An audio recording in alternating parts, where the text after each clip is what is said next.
এত আওয়াজ 17 বছরে যদি একটুও থাকতো, তাইলে আর এত লম্বা সময় শেখ হাসিনা থাকতো না। নির্বাচনের আগে যদি কেউ কোনো রকম ভয় ভীতি বা কোনো রকম ভাবে আপনাদেরকে ভয় দেখানোর চেষ্টা করে, সাথে সাথে আমাকে জানাবেন। ব্যবস্থা কিভাবে নিতে হয় আমি জানি।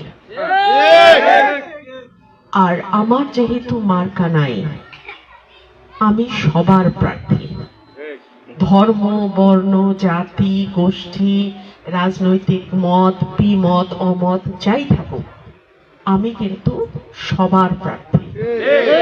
সুতরাং আপনারা আমাকে ভোট দেবেন চাঁদাবাজি, মামলাবাজি, মামলা বাণিজ্য, জমি দখল, দোকান দখল, ব্যবসা দখল, এই সব কিছুকে না বলার জন্য।